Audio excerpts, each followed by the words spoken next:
بسم اللہ الرحمن الرحیم۔ سامعین محترم السلام علیکم۔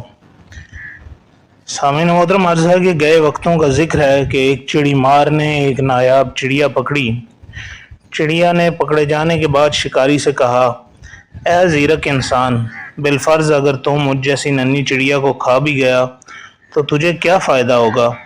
تو نہ جانے اب تک کتنے بکرے، دمبے اور گائیں بلکہ اونٹ تک ڈکار گیا ہوگا۔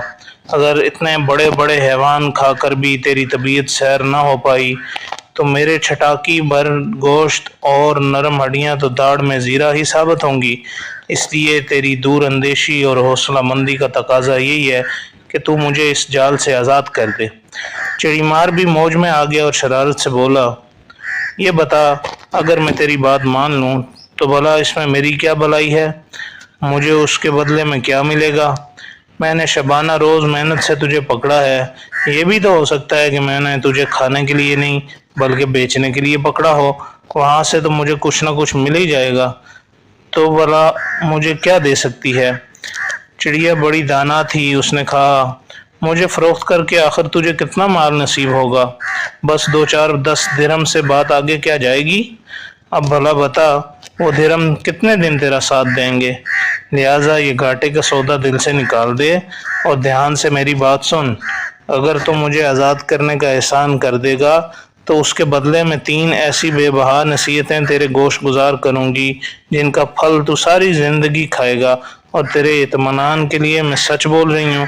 پہلی نصیحت میں تیرے ہاتھ پر بیٹھے بیٹھے کر دوں گی، دوسری دیوار پر بیٹھ کر کروں گی، اور ایسی نصیحت ہوگی کہ مارے خوشی کے تیرا ڈھیروں خون بڑھ جائے گا، اور تیری تیسری نصیحت جو اعلیٰ ترین ہوگی درخت کی اونچی ڈال پر بیٹھ کر کروں گی۔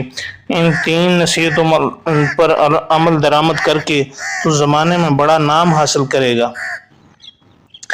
چڑی مار کچھ دیر سوچتا رہا اور پھر چڑیا کو آزاد کر دیا۔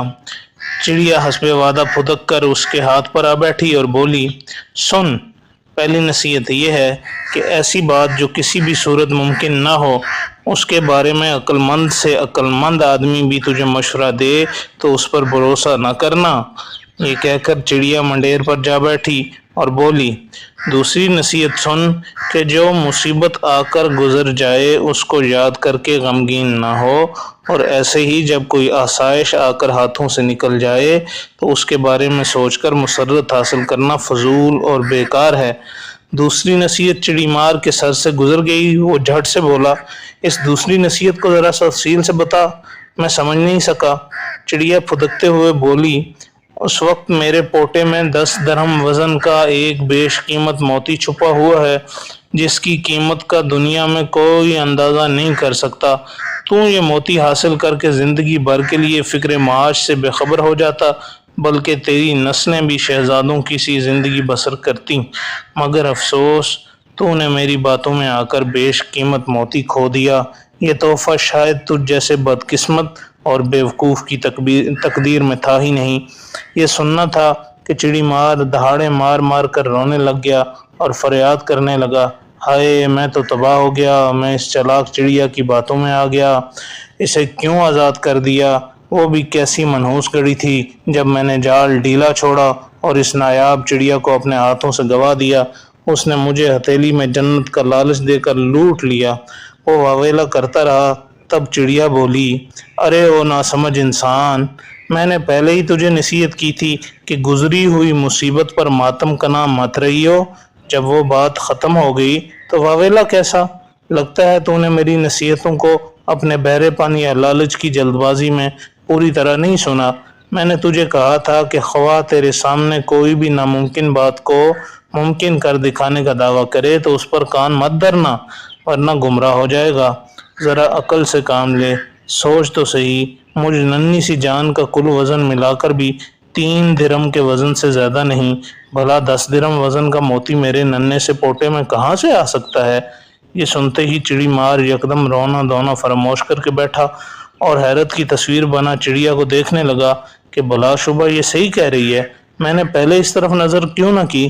پھر بولا، اے نازک چڑیا، اب برائے مہربانی وہ تیسری نصیحت بھی مجھے بتا دے جس کا تو نے مجھ سے وعدہ کیا تھا۔ چڑیا نے کہا، خوب کہا، ارے ہو نہ سمجھ، تو نے میری پچھلی 2 نصیحتوں کو کون سا پلو سے باندھ لیا کہ جو تیسری نصیحت کا خواستگار ہے وہ اعلیٰ ترین نصیحت تجھ جیسے بے دماغ انسان کے لیے نہیں۔ یہ کہا اور چہچہاتی جنگل کو روانہ ہو گئی۔ سامعین محترم، اس حکایت سے یہ بات عقل میں آتی ہے کہ وہ فائدہ جو آپ کو اپنے زیادہ قریب نظر آ رہا ہو اور اس فائدے پر قربان کرنا عقل مندی نہیں، جو وعدوں وعید کی مرہون منت ہو۔ آج کل وہ زمانہ ہے کہ کسی کے مشوروں پر بھی اندھا دھند اعتبار کر لینا بے وقوفی ہے۔ پہلے اسے اپنے نفع نقصان کے تناظر میں پرکھیں، پھر اس مشورے کو اگر قابل عمل سمجھیں تو اس پر عمل کریں۔ دوسرا یہ کہ کسی بھی نصیحت کو ہمیشہ کان کھول کر اور دماغ کی کھڑکیاں وا کر کے سننا چاہیے۔ جلد بازی کا ہر کام شیطان کا ہوتا ہے۔ بہت شکریہ۔